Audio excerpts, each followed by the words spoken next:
Corona के खिलाफ जंग करने वाली सिंध हुकूमत सिंध के दीगर शहरों की तरह खैरपुर से कचरे के खात्मे में नाकाम। बल्दिया के अफसरान और सियासी क़यादत में चपकलिश के बाइस खैरपुर शहर गंदगी की लपेट में होने की वजह से शहरी सख्त परेशानी का सामना कर रहे हैं।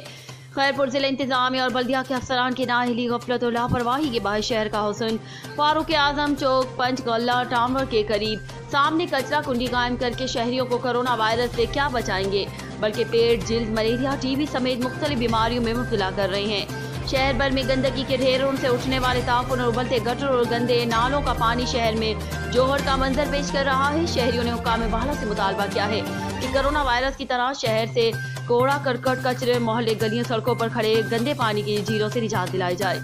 चीफ एडिटर सदरुल्लाह शरीफ, फास्ट न्यूज़, खैरपुर।